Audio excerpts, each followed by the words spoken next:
Ok, senhores, dando sequência aqui na parte 2, né, dessa semana sobre disjuntores, essa maratona aí de disjuntores que nós estamos falando, nós falamos sobre alguns princípios construtivos, o principal problema do disjuntor de média da tensão, que é a eliminação do arco elétrico, a formação e eliminação do arco elétrico, e nós vamos agora ver os tipos construtivos, que a gente vai ver que tem muito a ver justamente quando nós acabamos, né, de tratar, que é com relação ao sistema de interrupção do arco que o disjuntor utiliza, e também com o sistema de acionamento, né, dos contatos.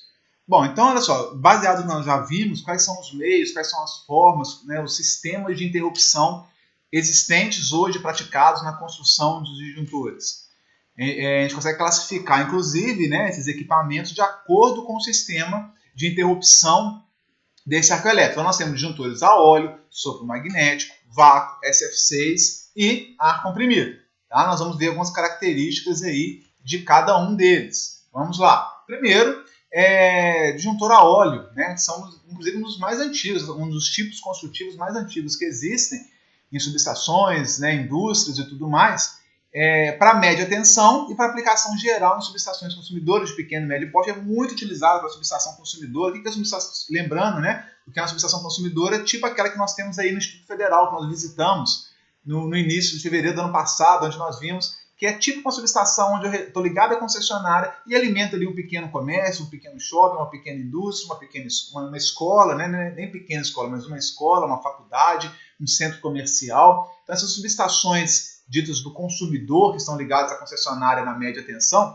é muito comum de utilizar, inclusive na nossa escola, no Instituto Federal, esses disjuntores lá. Nós temos lá, se não me engano, o disjuntor é pequeno volume de óleo. Estou com uma... Ou então é a vácuo, estou em dúvida. Não me recordo bem. Né? A gente visita algumas, tem que lembrar. Depois eu confiro essa informação, até coloco o diagrama unifilar da nossa subestação de média tensão para ver qual o tipo de disjuntor que nós utilizamos. Não foi aquela subestação que vocês visitaram, onde nós tínhamos transformadores, a chave. Ela fica antes dessa subestação, lá na chegada da escola, no portão ali de cima da escola, onde recebe a rede da concessionária, passa por esse disjuntor e aí sim alimenta essa subestação consumidora que vocês visitaram. Beleza? Mas olha só, ele tem uma... né, normalmente eles são disjuntores pequeno volume de óleo, grande volume de óleo, nós vamos falar um pouco mais à frente. Custo reduzido, robustez, simplicidade operativa, né, e uma baixa manutenção. Tá? Existem dois tipos, grande volume de óleo, GVO, e o PVO, pequeno volume de óleo. Confesso para vocês que o grande volume de óleo é um disjuntor em extinção. Inclusive, são todos eles sendo substituídos por outras tecnologias. Às vezes eu pego o próprio carrinho, a própria montagem do grande volume de óleo e substituo por um disjuntor a vácuo, um disjuntor SF6, montado ali naquela estrutura, montado ali naquela base. Tá? Então, o disjuntor de grande volume de óleo, e nós tivemos muitos acidentes, na verdade, com esses disjuntores a grande volume de óleo. Eles explodiam, eles vazavam óleo, e nós tivemos muitos problemas de operação, manutenção e de acidentes com esses disjuntores. Então, vocês vão encontrar ainda, né, em subestações mais antigas, em indústrias mais antigas, mas a grande parte hoje que se utiliza de disjuntores a óleo são disjuntores a pequeno volume de óleo, os PVOs. Tá? Então, aqui está falando do grande volume de óleo, que aqui até está escrito aqui, eu fiz questão de frisar, que está ultrapassada. Apesar de ter um bom desempenho, uma capacidade de ruptura elevada. O que significa? Ele consegue interromper grandes correntes, mas isso também é um risco. Ele é aplicado já em sistemas de potência críticos, com elevadas correntes, e normalmente nós tivemos alguns acidentes com a explosão desses disjuntores. Tá? Atualmente a gente consegue, né? A gente utiliza esses disjuntores a pequeno volume de óleo. Só justificando aqui que um disjuntor a grande volume de óleo, é o tanque de óleo dele grande aqui, né? A entrada e a saída. A entrada, né? Pela rede, saída pela rede, e o pequeno volume de óleo. Então nós temos aqui já, esse aqui, pequeno volume de óleo, esse aqui é mais raro de ver. Pelo menos eu vi muito poucos desses de construção aberta. Aqui é a manivela que você gira até a mola, né, de abertura, mas é muito comum a gente ver esses disjuntores aqui. Esses aqui são muito comuns ainda na indústria. Né? Nós temos aqui os terminais de acoplamento. Cadê aqui a entrada e a saída? Aqui, ó, as garras aqui. Ó. Essas garras aqui de cima, deixa eu consigo dar um zoom para vocês observarem melhor. Essas garras aqui, elas se prendem, né, no painel, entra energia, aqui está o pequeno volume de óleo e aqui sai. Então isso é bem característico, tem uma caixa de comando aqui, e aqui o carrinho, nessas rodinhas, tipo rolimã, que elas entram aqui, vem deslizando pelo piso e elas encaixam. Olha o tamanho do disjuntor, pequeno volume de óleo, hein? Olha o tamanho que ele ocupa dentro dos painéis elétricos. Esse aqui é o painel elétrico que eu comentei, né? E o que a gente vê é que esses mesmos disjuntores pequeno volume de óleo, a gente aproveita, eu fiz alguns trabalhos nesse sentido, de aproveitar esse carrinho e substituir esse disjuntor PVO por um disjuntor a vácuo, um disjuntor SF6. Muito comum a substituição de disjuntor a vácuo, faz uma adaptação. Não é simples, dá muito trabalho. Na hora de adaptar, a gente leva para a fábrica, é feita essa adaptação, e na hora que vai colocar, dá muito problema de encaixe, muito problema de acerto mecânico, né, nesse carrinho no painel, de funcionamento do disjuntor. Então, é programada uma parada da subestação para fazer essa troca, depois que ele já veio. A gente dá o nome para retrofit do disjuntor. Eu faço um retrofit do pequeno volume de óleo por um disjuntor a vácuo, com maior capacidade de ruptura, com mais tecnologia, né, com várias vantagens, mas não é fácil. Esse serviço de retrofit de disjuntor é muito complicado. Já tive lá na época na Vale uma parada que foi mais do que o dobro de horas estimado para fazer essa substituição. Mesmo assim, tivemos muitos problemas, mesmo com o pessoal que fez a adaptação presente, foram necessárias várias outras adaptações ali de improviso na hora, o que é um grande problema, um grande risco. Tá? Então é um trabalho muito minucioso, onde o planejamento é fundamental. O ideal é você ter um cubículo desse aqui reserva, que não esteja energizado, para você testar antes, né? Vir da fábrica o retrofit, junto novo, encaixado aqui nesse carrinho, testar, fazer vários testes. Isso diminui bastante o risco de dar alguma coisa errada na hora, né? Então tem várias estratégias para isso daí. Mas hoje em dia até essa empresa estão, principalmente no Brasil, né? Não sei quando elas começaram a fazer isso, mas eu acredito que hoje elas já estejam já com uma experiência muito boa e as coisas estejam acontecendo de uma maneira muito mais tranquila, tá? Esse carrinho aqui é grandão mesmo, pessoal. Eu lembro, né, que eu vou encaixar ele aqui no cubículo, o operador até pegava uma certa distância para pegar impulso, ia correndo com ele e ele entrava aqui com tudo de uma vez só, porque senão não encaixa, não entra, é pesado, né? É difícil de empurrar. Então ele vinha com tudo aqui para poder entrar e cravar lá dentro o carrinho direitinho. É bem interessante. Isso aqui é o disjuntor. Então a energia vem e entra, sai por aqui e segue o seu caminho para o circuito que ele vai alimentar, o motor, transformador, outro painel, enfim. Ok? Esse aqui é o disjuntor, pequeno volume de óleo. Disjuntor de sopro magnético. Nós vimos a tecnologia que o sopro magnético também é utilizado para a eliminação do ar. Então nós classificamos disjuntores que utiliza, né, essa tecnologia do sopro magnético, onde ele conduz o arco para uma câmara de extinção. E isso é fundamental, onde o arco é dividido, desionizado, resfriado e aí finalmente extinto. Eu tenho que fracionar o ar, fracionar o arco, desionizar o ar, resfriar o local, né, de formação do arco, para conseguir finalmente extinguir esse arco elétrico. Esse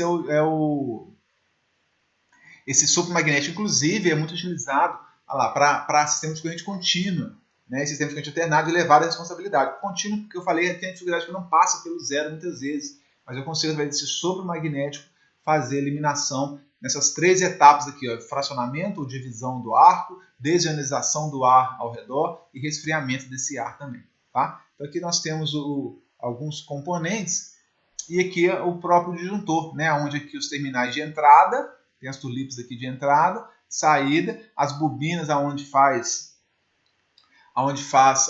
esse campo magnético, e aqui ó, onde o arco é fracionado. Então a gente vê aqui, ó, o arco se forma, ele vai dando essas voltinhas aqui, com isso ele vai sendo fracionado, até e o sopro fica aqui para cima. O sopro magnético nas bobinas ocorre no sentido de levar esse arco aqui para dentro. Quanto mais no interior dessa câmara aqui ele penetra, mais ele é fracionado, mais ele é resfriado, né? E mais ele é desionizado. Esqueci do último termo aqui, perdão. Né? Então a ideia dessas bobinas que fazem o sopro magnético, que tenta conduzir o ar para dentro dessa câmara aqui, ó, que ele fica dando volta cada vez mais comprida aqui, eu alongo, eu fraciono, eu resfrio, eu desionizo e com isso eu consigo eliminar a formação do arco elétrico nessa câmara aqui. Ó. Beleza? As bobinas de sopro magnético estão aqui, elas atuam aqui para a resultante fazer o arco subir. Quanto mais ele entrar aqui dentro das câmeras, mais rápido e mais efetivo é a interrupção do arco elétrico. Beleza, senhores? Acompanha comigo. Vamos que vamos, não é isso? E agora, disjuntores a vácuo. Né? Disjuntores a vácuo, os que utilizam uma câmara de vácuo como elemento de extinção. Né? São 3 polos individualmente, sabe? Então, o disjuntor a vácuo, cada polo, cada fase tem a sua câmara de vácuo, né? E mostra alguns detalhes consultivos aqui. Ó, a ampola aqui onde eu tenho a câmera, eu tenho um contato fixo, eu tenho um contato móvel. Esse é o contato móvel onde todo o sistema ele faz a força para abrir e para fechar. E para encostar nesse contato fixo aqui. Né? O comando está aqui dentro, aqui tem um isolador onde é fixado. E aqui, né, onde entra a energia, aqui embaixo é onde sai a energia. Então ela entra, né? Ela entra aqui nesse ponto. Aqui eu faço a conexão dos cabos, terminal superior. A energia vem, ela entra aqui dentro. Vou abrir e fechar, fazer a minha manobra. E ela sai aqui, ó, terminal inferior. Tá vendo? Então eu tenho um terminal onde eu conecto os cabos de saída. E aqui os cabos de entrada. E a ampola aqui, a câmara de vácuo, onde acontece a abertura e fechamento dentro desse ambiente controlado de vácuo. Ok? Aqui é a foto de um disjuntor a vácuo, ó, lá do livro do Mamed, muito bom, de equipamento de sistema elétrico de potência. A câmera de extinção, a ampola aqui, ó, uma ampola, 2, isolador, a energia. Ela chega, passa aqui e sai aqui embaixo. Beleza? Sai por aqui. Mas o que eu posso frisar? É tipo um disjuntor de média tensão, né, onde eu uso o disjuntor a vácuo. Algumas características.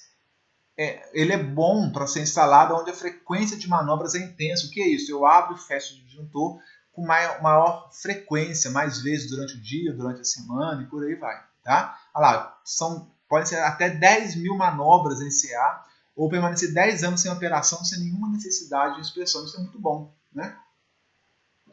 Só lembrando que os disjuntores eles não substituem os contatores. Os contatores podem chegar facilmente a 1 milhão de operações de abertura e fechamento, permanecendo nas suas características. O disjuntor ele faz isso com muita qualidade, né? Só que o contator eu uso quando eu abro, fecho, ligo e desligo o motor. Preciso ligar e desligar, ligar e desligar o motor várias vezes. Porque para quem abre o curto-circuito, realmente é o disjuntor. O contator, se abrir um curto, ele explode, cola os contatos, não tem jeito. Né? Funde os contatos ali, vira aquela maçaroca. Mas quem faz a proteção é sempre o disjuntor. Manobra, abertura e fechamento normal, né? Liga o processo, desliga o processo, o contator pode fazer, é inclusive preparado para fazer mais vezes, acionar mais vezes do que o próprio disjuntor. Ok? Arco de 10 milissegundos que dura um arco, olha só, e rápido restabelecimento de elétrico, isso é muito importante, né? Porque eu consigo eliminar o arco de forma muito rápida e consigo restabelecer as condições isolantes daquele meio, daquela ampola de uma forma muito rápida também. Tá? Ele libera pequena energia e tem uma elevada vida útil dos contatos. Isso aqui é consequência, né? Se ele libera pequena energia, se é de curta duração, se ele restabelece o dielétrico de forma muito rápida, os contatos ali vão sofrer muito pouco desgaste. Se isso é verdade, ele vai durar mais. Né? Então ele tem uma elevada vida útil. Ok? Ele é relativamente pequeno, as dimensões dele, quando comparado, por exemplo, com um pequeno volume de óleo, ou com um grande volume de óleo, ele é pequeno. E ele é muito eficiente para interromper em correntes em média tensão. Esse é o nosso disjuntor a vácuo. Nós temos o disjuntor a SF6, onde ele usa o gás, né, hexafluoreto de enxofre, o SF6, como meio de interrupção, onde essa corrente vai estar inserida, nos contatos dos polos ali. Né? Aí tem algumas técnicas construtivas de como a interrupção das correntes ocorre através, quando eu tenho um meio de SF6, dupla pressão, autocompreensão, impulso, arco girante, enfim, cada fabricante tem o seu know-how, sua tecnologia, né, o seu desenvolvimento. Possivelmente vocês forem trabalhar como representantes ou como empresas que fabricam, né, como engenheiros técnicos que fabricam esses equipamentos, vocês vão conhecer muito de perto essas tecnologias aí, que diferenciam inclusive um fabricante do outro. Deixei uma tabelinha aí, pessoal. Eu vou deixar esse slide para vocês lerem com calma, tentando entender e fazer um comparativo dos disjuntores a vácuo com os disjuntores SF6. São muito parecidos, o que muda realmente aquela ampola, onde o vácuo não tem nada, né? É feito um vácuo ali e o SF6 tem um gás SF6. Isso traz algumas características de um e outros aqui. Vou deixar como dever de casa, ou vocês parem o vídeo agora, ou pegam o slide lá em PDF, estou no slide aqui 53, né? leiam com calma esse slide. Fica como tarefa, inclusive, para atividade avaliativa depois. Ok? Senão o vídeo se estende demais. E vou deixar para compartilhar aí a tarefa com vocês, não é isso? E disjuntor de ar comprimido. Por fim, nós temos aqui o disjuntor de ar comprimido, onde tem o terminal de entrada, né? Aqui o êmbolo, onde faz o contato. Aqui uma outra forma, que aqui mostra que o ar comprimido ele entra pelos dois lados, aqui só entra por um lado. Então o ar comprimido ele tem essa função de penetrar nessa câmara onde é formado o arco elétrico, e tem a função também, muitas vezes, do ar comprimido de fazer o acionamento, como se fosse o papel da mola, para empurrar esses contatos para fechar ou para abrir. Né? Então nós temos essas características do disjuntor ar comprimido. Lá. Ele usa um ar sobre alta pressão para resfriar e extinguir o ar. Fundamentalmente é isso. Né? A gente está classificando aqui os disjuntores, onde eu uso o ar comprimido, alta pressão, né, comprimido, para resfriar e extinguir o arco elétrico. Eles têm um vaso que contém o ar sob pressão, então eu preciso ter um vaso, né, que está ali sob pressão, com ar comprimido, que tem comunicação com a câmara de extinção, contendo os contatos fixos e móveis a uma determinada quantidade de ar comprimido. Então aqui dentro é onde entra o ar comprimido. Ele é armazenado nesse vaso, que fica lá, esse cilindro, que fica lá contendo esse ar comprimido. Né? Eles são substituídos. O ar comprimido, ao contrário do que muita gente pensa, ele é utilizado sim, com muita frequência, mais aplicado inclusive em subestações com nível de tensão superior a 230 kV. Então, disjuntores aí, subestações com alta tensão, o disjuntor ar comprimido é muito utilizado. Assim como o SF6 também é muito utilizado. O disjuntor a vácuo é muito para média tensão. Sopro magnético usa muito em média também, né? Até em alguns disjuntores de baixo. Mas é muito comum a gente usar o ar comprimido para alta. E SF6 para alta também. Ok? A operação do disjuntor ar comprimido, ela vem, que eu comentei, vem perdendo mercado ultimamente para os disjuntores a SF6. Então, antigamente, o SF6 não era tecnologia muito dominada, era algo recente. O ar comprimido era largamente utilizado na alta tensão de subestações. Agora ele vem sendo, né, substituído pela tecnologia do SF6. Até porque o SF6 não precisa ter esse cilindro mantido sob alta pressão. É um pouco mais simples, um pouco mais confiável e rápido. Tá?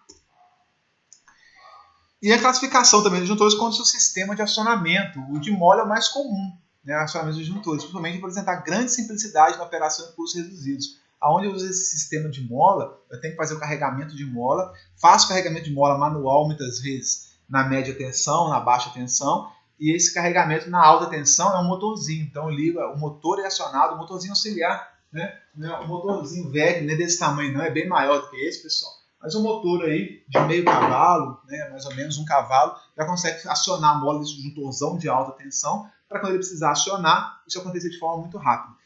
O carregamento de mola na média é uma alavanca que você carrega a mola. Tem alguns também na média tensão que já são com carregamento automático de mola. Então eu uso um motorzinho lá dentro também para fazer esse carregamento de mola.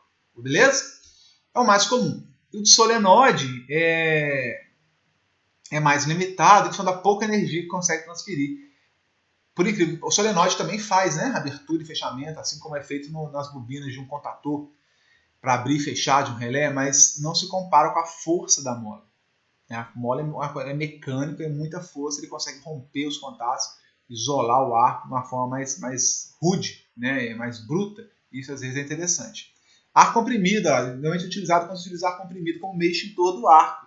Então olha que interessante, eu comentei lá atrás que os disjuntores, né, que usam ar comprimido para entrar na câmara de extinção e resfriar e eliminar o arco, o próprio mesmo ar comprimido pode ser utilizado lá como meio extintor do ar, nós já falamos, mas também para fazer o sistema de acionamento, né, dos contatos. Então, se já tem ali um cilindro, já tem ali um vaso com ar comprimido, eu uso tanto para eliminar o arco, como para fazer o processo de abertura dos contatos, a força necessária, né, para fazer a abertura dos contatos.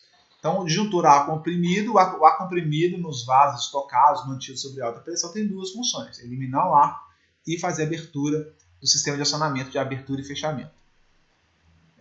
O sistema híbrido, que ele baseia em sistemas de vasos comunicantes, êmbolos, sistemas pneumáticos, enfim, são sistemas aí também mais sofisticados, que nem sempre dão também um excelente resultado, porque dá manutenção, para fazer essa abertura e fechamento dos contatos. Ok, senhores? Aí vem uma coisa interessante, que vocês têm que conhecer, que é a sequência de operação dos disjuntores. São ciclos de operação, isso você encontra no manual do equipamento, no fabricante, né? Tem a sequência OTCO, OTCO, OTCO, onde é necessário, aqui O é de Open, C é de Close. Então, Open, abertura, C, fechamento. Então, eu fiz uma abertura Open, eu tenho que esperar um tempo para conseguir fechar o disjuntor Close e abri-lo novamente. O disjuntor só fecha, dá um close nele, só consegue fechar um disjuntor se a mola, inclusive, estiver carregada. Se for um sistema de abertura por molas, eu tenho que carregar a mola, comprimir a mola para poder fechar. Se a mola estiver descarregada, estiver solta, eu dou o comando de fechamento do disjuntor e ele não fecha. No close não vai. Ele fala, a mola está aberta. Então tem um sistema de entretravamento que impede, né, que eu feche meu disjuntor quando a mola não esteja enquanto a mola não esteja carregada. Isso é por segurança. Mesmo se eu fecho o disjuntor, a mola não está carregada, eu preciso abrir por um curto-circuito e a mola não está carregada. Deixa para carregar depois? Isso não existe. Né? Eu só posso fechar ciente que a mola está carregada e que eu consigo abrir na hora que eu precisar. Às vezes eu fecho o disjuntor já tem um curto. Então já fecho ele com curto. Então ele tem que estar disposto a abrir. E a mola tem que estar carregada. Então ele tem um tempo aqui. Eu abri o disjuntor, tem um tempo, 0,3 segundos, meio segundo, né? Alguns segundos, 10 segundos, para poder ele permitir que a mola seja carregada. Esse sistema é automático, tá, meninos? Toda vez no sistema automático eu falo na alta tensão. Na média, muitas vezes, quando a mola é manual, não tem como ser automático. Quando é um motor que faz o carregamento de mola, sempre que o motor abre, automaticamente ele já faz o processo que dura esse tempo, né, para que o processo automático de carregamento de mola, para permitir, quando o operador quiser, fazer um novo close, um novo open, um novo fechamento, uma nova abertura. Então, esse tempo diz isso. Ó. Eu dei um open, ele vai demorar um tempo ele carregar a mola para poder fazer um close e open novamente. Isso vale para o disjuntor, óbvio que é carregamento de mola automático. Tem uma outra sequência que é open, ele abriu agora, ele carrega a mola. Se eu fechar e abrir, instantaneamente, bateu um curto-circuito, né? Ele bate e abre, né? Fecha e abre ao mesmo tempo, está em curto. Então, imagina que o meu cabo está em curto, meu motor está em curto. Eu abri, né? Ele abriu por trip, alguém mandou ele desligar, né, por proteção, aí ele conta o tempo, carrega a mola, eu vou lá e fecho. Ele fecha e abre instantaneamente, porque ele está em curto. Aí vai demorar um tempo maior nesse caso para permitir um novo fechamento, uma nova abertura. Então tem que ver no manual. Tem um exemplo aqui, por exemplo, lá onde nós temos a sequência OTCO, que abre, demora 0,35 segundos para permitir um novo fechamento com nova abertura. Ok? Aqui, ó, do que eu comentei, ele estava funcionando. Abriu 0,35 segundos para permitir o comando de fechamento novamente. Se eu fechar e ele abrir, né, na hora que eu fechei ele já abriu para um curto, vai ter que esperar 3 minutos para fazer um novo fechamento. Porque a mola demora a carregar 3 minutos? Não. São condições de restabelecimento de energia elétrica, né, resfriamento, para voltar às condições isolantes. Então, se eu abrir, esperei o tempo carregar, fechei e abri de novo, ele estressou. Então, eu tenho que dar 3 minutinhos para permitir um novo close, um novo open. Entendeu? Então, isso a gente consegue ver no manual. Não adianta assim, às vezes, eu ficar lá forçando, que enquanto não passar esse tempo, ele não vai permitir. Isso é tudo um sistema eletromecânico que é feito intertravado para impedir, né, que o operador faça alguma besteira. Algumas características, finalizando já aqui essa aula, né, algumas características técnicas principais.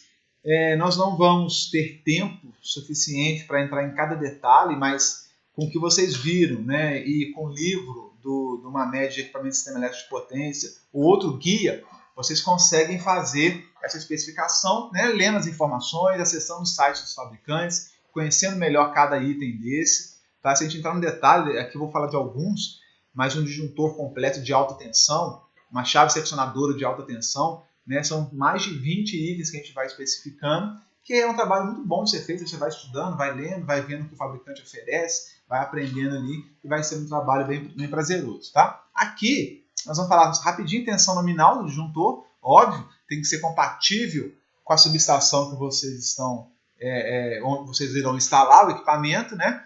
Nível de isolamento, a tensão nominal que ele vai operar continuamente, o nível de isolamento, quanto que ele suporta de sobretensão, né? Caso ocorra uma descarga, um mau funcionamento do sistema por algum outro motivo, um curto-circuito localizado distante, fase terra, pode provocar uma tensão maior. Nível suportável de impulso, aí é para descarga direta, né, quando a tensão vai muito alta, muito além daquilo que está previsto na nominal. Tensão de restabelecimento é interessante, que é a tensão que aparece nos terminais de um polo, de um disjuntor, depois que acontece a interrupção da corrente. Eu falei que a corrente não gosta de ser interrompida. Aparece uma sobretensão nos seus terminais, LDI, DT. Se a variação da corrente DI no tempo, DT, for muito grande, aparece multiplicado pela indutância ali daquele circuito, vai aparecer uma sobretensão grande nos terminais, né, de restabelecimento, que a gente consegue definir o máximo, né, do nosso equipamento. E a mesma coisa vale para o transitório, né, quando eu tenho algum surto de tensão nesse restabelecimento de abertura e fechamento. Com relação à corrente, eu restabeleci a corrente nominal do meu disjuntor, então quanto que ele pode conduzir continuamente, 24 horas por dia, 7 dias por semana, sem ultrapassar, né, o projeto de temperatura, o projeto de resfriamento, o projeto de condições de usabilidade, né, de uso do meu equipamento. Então, corrente nominal, por exemplo, 600 amperes, né, 1.200 amperes, muitas vezes. Então, com a corrente que eu não posso ultrapassar com a operação normal da minha subestação. A corrente de interrupção é a corrente que de fato acontece quando acontece um curto-circuito. Então, aconteceu um curto-circuito de 15 kA, 15 mil amperes, e a corrente de interrupção simétrica nominal, que é quanto que o disjuntor suporta, isso é interessante, interromper. Se der um curto-circuito, imagina que o curto-circuito é 15 kA, e a minha corrente de interrupção nominal é 25 kA, 21 kA, 21 mil amperes. Então, se der um curto abaixo de 21 kA, abaixo de 21 mil amperes, no caso eu citei com o exemplo de 15 mil amperes, ele consegue interromper. Se der um curto-circuito de 40 mil amperes, ele é de 21 kA, 25 kA, ele não consegue abrir 40 mil amperes. A corrente é muito grande para ele interromper. O arco que vai se formar vai ser muito intenso. A tecnologia que foi empregada ali não vai ser suficiente para interromper um arco formado a partir da abertura de uma corrente de 40 mil amperes. A partir da abertura de uma corrente superior à corrente de interrupção nominal. Então isso é fundamental na hora que a gente vai comprar um equipamento, né, a gente conhecer e saber qual é o calcular, inclusive, qual é o curto-circuito no ponto de instalação do meu disjuntor, da minha chave, né? Chave não abre sob curto, mas TC, TP, isso é importante. Qual que é o curto-circuito no ponto que eu estou instalando o meu equipamento? Porque eu vou comprar um disjuntor onde a corrente que ele vai interromper, caso se forme um curto-circuito franco, né, sólido ali, o maior curto-circuito que pode se formar. Então, na hora de se formar essa corrente de interrupção, o meu disjuntor tem que ser superior àquela capacidade, àquele curto que vai acontecer real, de fato ali. Porque se ele for inferior, se ele não for projetado para abrir aquele curto, ele pode provocar sérios danos no meu sistema, inclusive até vai explodir. Ele pode não suportar a abertura, o arco pode ser tão intenso que provoca, né, a explosão do painel, do cubículo, do disjuntor. A partir do disjuntor, isso pode até o painel inteiro, aquele cubículo ali. Entendeu? Então, é necessário conhecer, calcular o curto-circuito em cada ponto da minha instalação. Baixa tensão, a gente fala muito, né, 3 mil amperes, 5 mil amperes, 1.700 amperes, 1.800.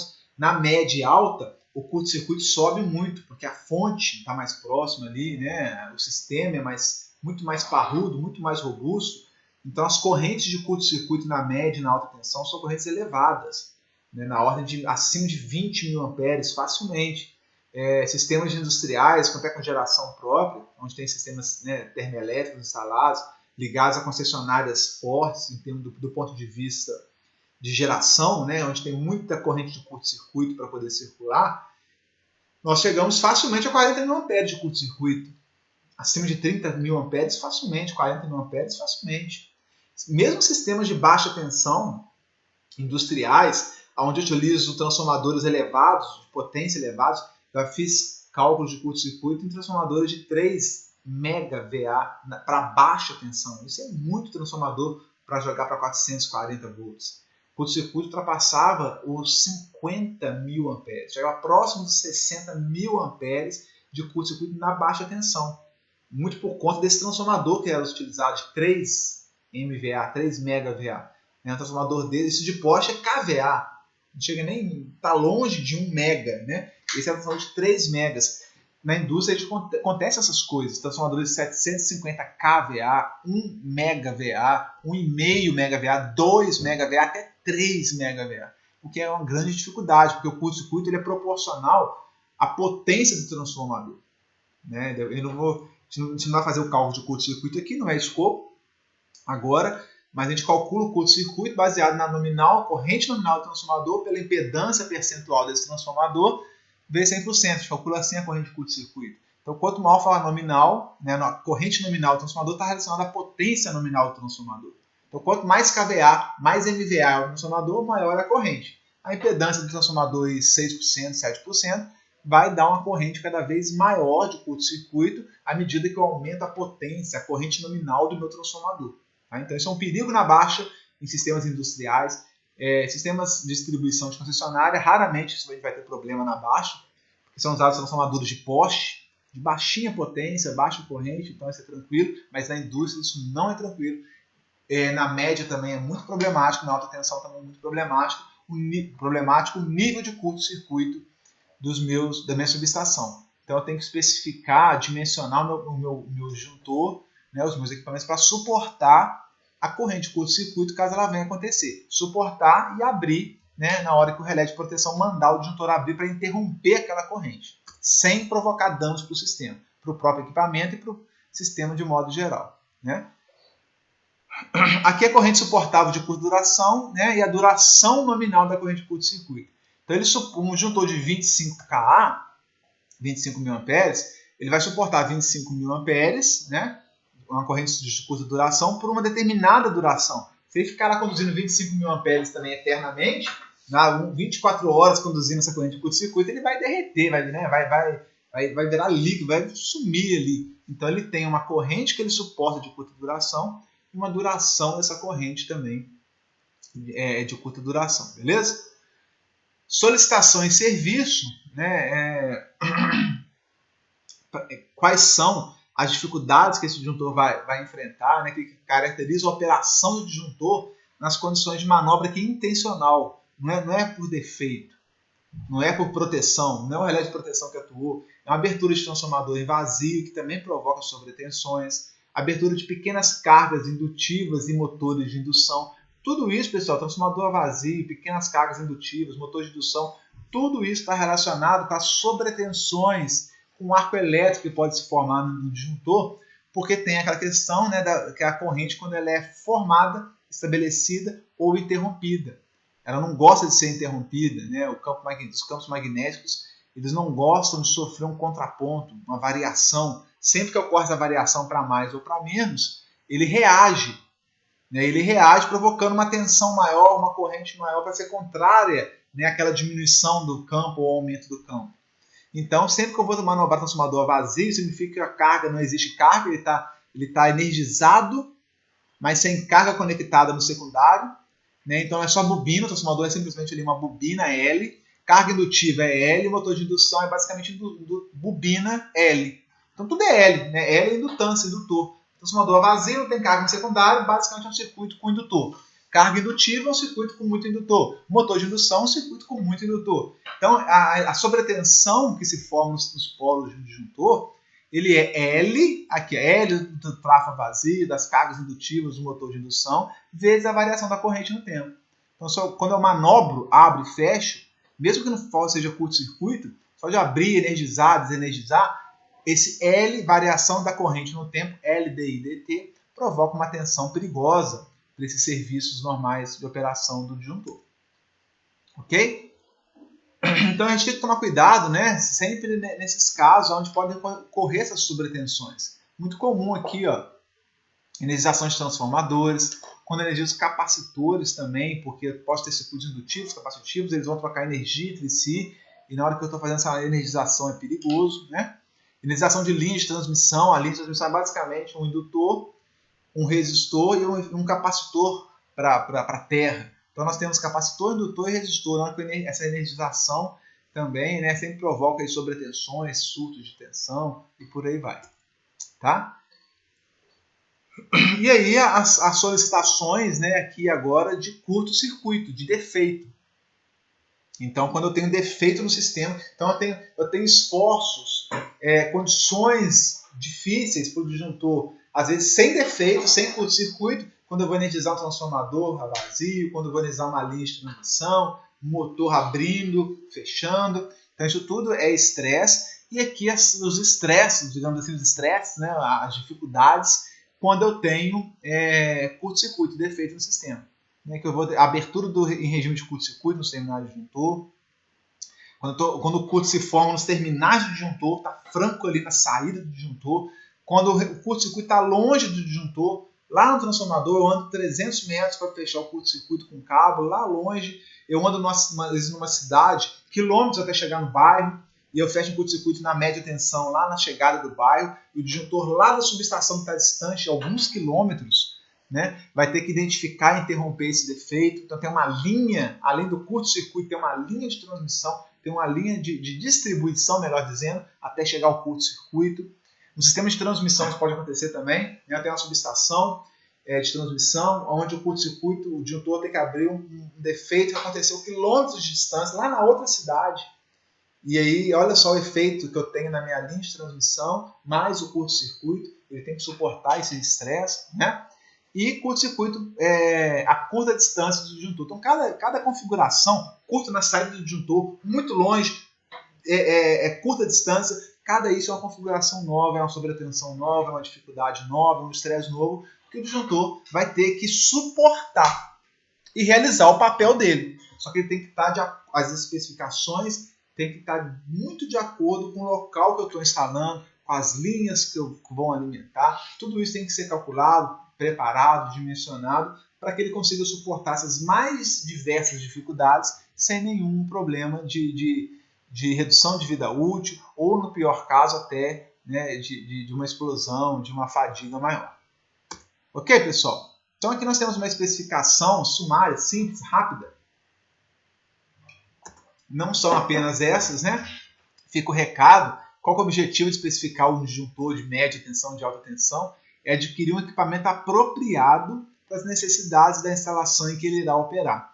Então, eu não compro o disjuntor, né, de média e de alta tensão, mesmo os de baixa tensão industriais, mais utilizados em subestação, disjuntores igual compra de casa, de prateleira, que a gente vai na loja da esquina, pega um lá, pá, aplica e está certo. Não é assim não. Mesmo os de baixa tensão, esses de casa, residenciais, a gente tem que saber qual o cabo que eu estou conectando, qual que é a corrente, qual que é a curva B, C ou D. Então tem características, qual que é o curto-circuito que ele suporta abrir, também tem. Normalmente é 3Ka, 5Ka, esses disjuntorzinhos aí utilizados em quadros residenciais. A maior parte deles são 3Ka apenas, né? Alguns mais sofisticados são de 5Ka. Então, mesmo assim, a gente tem que prestar atenção.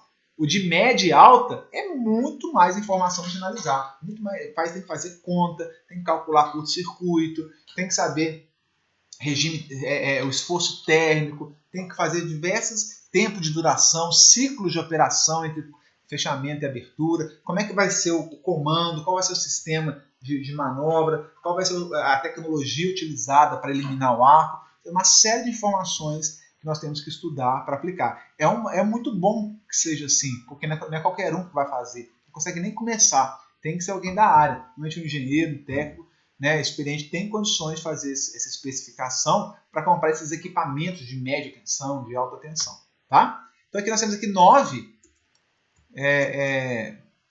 ver se tem mais algum aqui, 9 parâmetros simples, básicos, para a gente começar a querer especificar um disjuntor. Tensão nominal, corrente de interrupção simétrica e assimétrica. Tem isso também, quando a gente não vai entrar em detalhe de cálculo de curto-circuito, mas existe o curto-circuito simétrico e o curto-circuito quando se forma, em alguns casos onde tem muito indutor, né, onde tem algumas características do circuito, ele não fica certinho a parte positiva igual a parte negativa. Ele começa com a parte positiva muito alta, por exemplo, e a parte negativa pequena. Então, como ele está fora de centro, ele está assimétrico, às vezes eu tenho que ter o disjuntor tem que suportar uma corrente maior do que 25K, que foi o exemplo que nós lemos, porque o curto, quando se formar, se fosse simétrico, seria de 21, beleza. Mas como ele é assimétrico, ele bate 28 no mais e bate 12 no menos. Então tem que interromper ele no mais com 28, acima dos 25. Então esse disjuntor não serve. Então eu tenho que calcular o curto-circuito se for simétrico, e se ele for assimétrico também no seu início. Todo disjuntor, todo curto-circuito, ele tem um grau de assimetria logo no início, no período que a gente fala subtransitório, até transitório, ele tende, com o passar do tempo, né, quando a gente fala um curto-circuito já em estado permanente, definido, ele tende a se tornar simétrico. Né? Ele começa assimétrico e termina simétrico. Então eu tenho que ter a condição de interromper o meu curto-circuito no ponto inicial assimétrico, tanto como no simétrico. Frequência nominal, potência de interrupção, tempo de interrupção, tensão suportável de impulso, né, o surto que pode acontecer, tipo de construção, aberto ou blindado, tipo de comando, manual, motorizado. Lembra carregamento de mola? Pode ser manual, ou carregamento de mola pode ser motorizado, né? O tipo, se ele vai eliminar o ar no ar atmosférico ou vai ser blindado via vácuo, ar comprimido, SF6, óleo, né? Enfim. Tá? Pessoal, basicamente é um resumão aí. Não sei quanto tempo nós temos de aula aqui, deixa eu ver. Mais 40 minutos, misericórdia. São duas partes aí, então vai ficar em próximo de 40 minutos. Que meninos, assim, o beabá básico, simples, resumido, corrido de disjuntor de média e alta tensão. Isso é um mundo, é muito bom trabalhar com isso, é muito gostoso. Estou tentando encorajá-los aqui a pesquisar mais sobre o assunto. Né, quando forem trabalhar, fazer estágio aí, se tiverem oportunidade de trabalhar numa indústria, numa concessionária que tem acesso a esses disjuntores, prestem atenção, aprendam, vejam questões de manutenção. Vou deixar alguns vídeos aqui no YouTube que tem aspectos, testes, ensaios que são feitos nesses disjuntores, numa subestação, muito interessantes. Não deixe de assistir, de pegar conhecimento.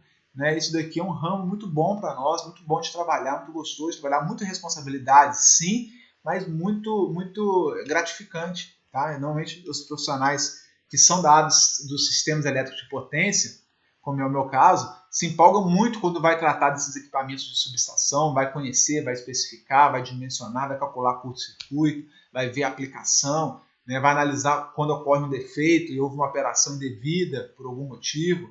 Então, normalmente é uma área, é o nosso filé aí, né? A parte central da nossa atuação. Então, quem gosta dessa parte de sistemas elétricos de potência, nada de braçada aqui, né? Trabalha com muita alegria, né? Como é o meu caso. Tá bom, senhores? Dúvidas, não deixe de colocar no nosso grupo, estarei sempre muito atento e alerta para responder o mais rápido possível.